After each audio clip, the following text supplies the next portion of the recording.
everybody to the first episode of SE500. We are so happy to finally launch the show. We hope you enjoy. Let's get started. GTA 5. Everyone is talking about GTA 5. On its first day of sales, Grand Theft Auto 5 earned a massive $800 million, beating out the previous record holder Call of Duty Black Ops 2 by $300 million. That's a lot of fucking money. Bro, I'll wire your cuts when the rocks have been sold. That shit was crazy, dog. PSU's own Soulless Ginger and editor-in-chief Kyle Kroll gave GTA 5 a stunning 10 out of 10.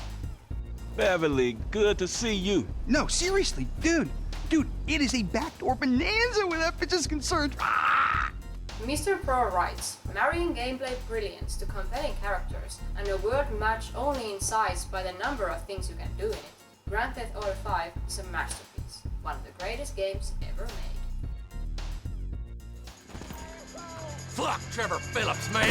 Fuck him! Oh my goodness! We got one hurt! How about a merger, you prick?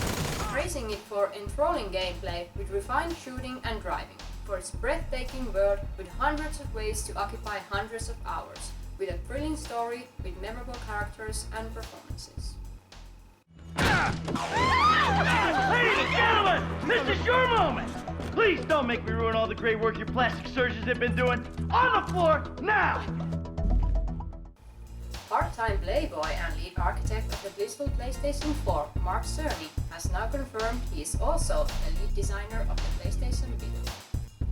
When asked directly by Eurogamer if he was the lead architect behind the Vita, Mark Cerny replied, yes.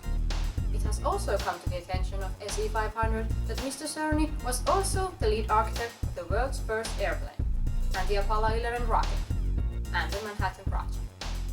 Recently, SE500 had the pleasure of traveling to Tampere, Finland for Tracon 8, one of Scandinavia's largest RPG, anime and cosplay conventions. We talked to so many great people and had a great time. We want to share some of that with you. Hello everybody! We are just arrived to the Tampere, in Tampere-talo and Tracon 8, and we see a bunch of people here. Very surprised there is this much people here. It's completely sold out for today, so I heard. And yeah, we're going to check it out and have some interviews of people.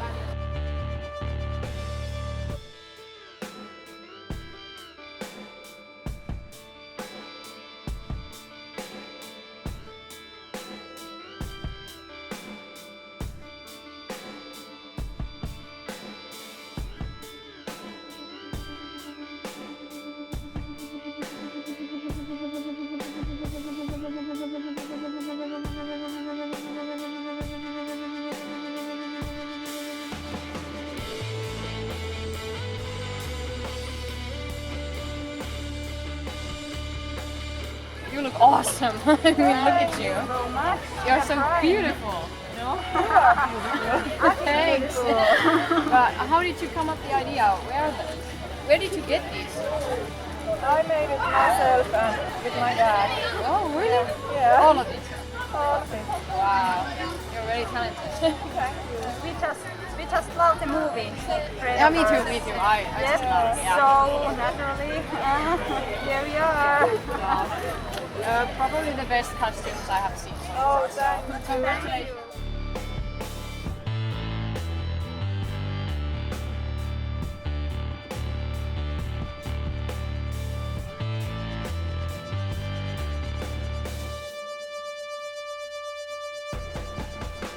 They look pretty good.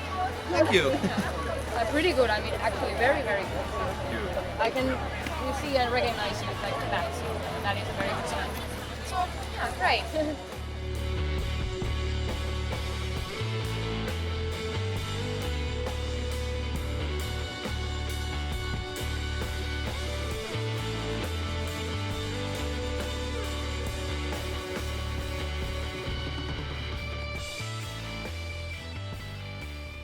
While at Tracon 8, SE500 also had a chance to sit down with game designing veteran Ross Watson.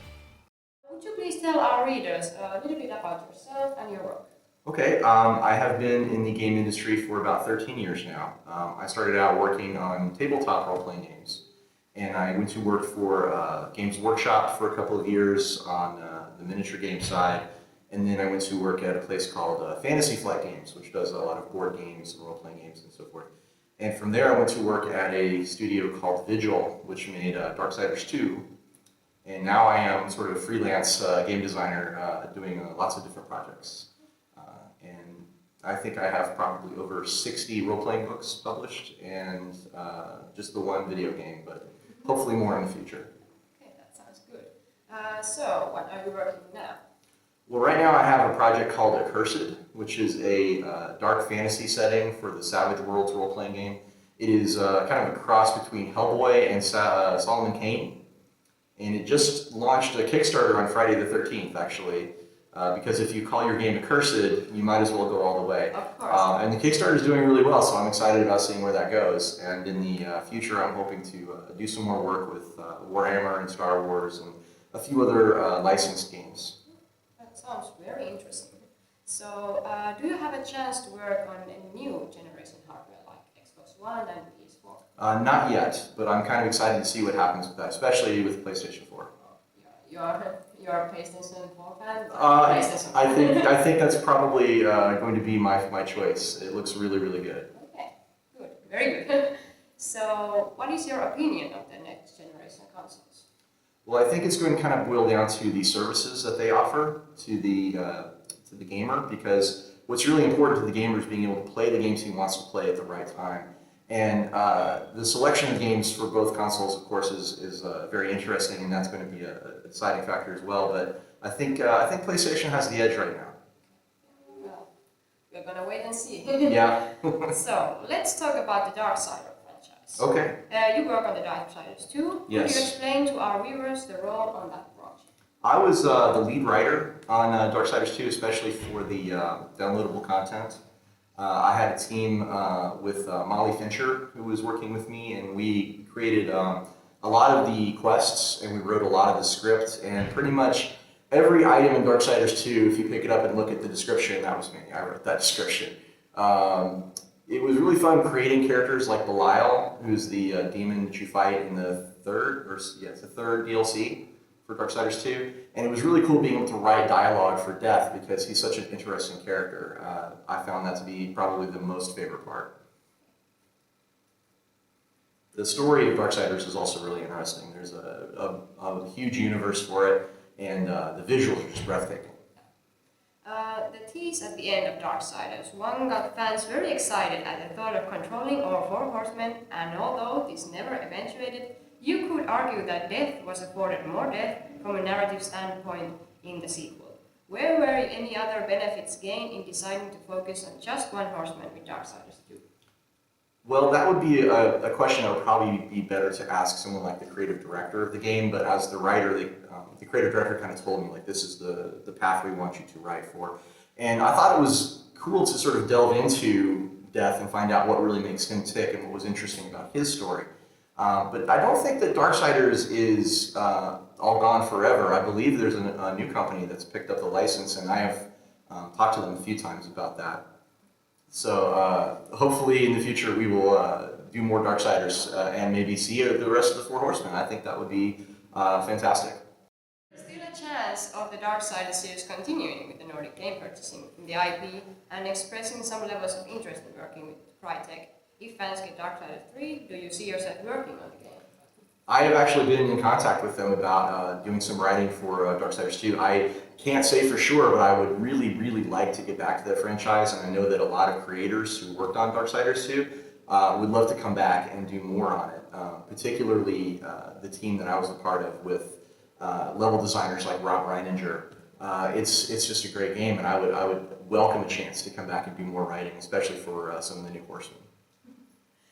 If Darksiders 3 eventuated and introduced Strife and Fury, is there a concern that with more characters, these two might not be afforded the same level of attention that War and Death received in Darksiders 1 and 2? Well, I don't know anything about what the new game would be like, so I mean, there's no way for me to tell. But I think what a fan wants to see is just the same amount of time with each horseman because they all have kind of interesting personalities and different gameplay modes and things of that nature. So it's going to kind of depend on what Nordic wants to do with it, but I really hope that they do kind of take that approach and give the horsemen equal amounts of time to get fleshed out and learn more about their story. Well, is there anything else you would like to say to our readers? It's been a real pleasure being on the show with you guys. I do really appreciate it, and I want to say thank you to all the fans of Darksiders who keep that alive, because without you, we have no games. Thank you. Thank you. We would like to thank Mr. Watson for coming on the show. If you want to check out the Kickstarter for our curse, the link is in the description below. Well, that's it for our first show. Let us know what you think in the comments below. We'll be back next week with even more great things. Now go subscribe and see you later.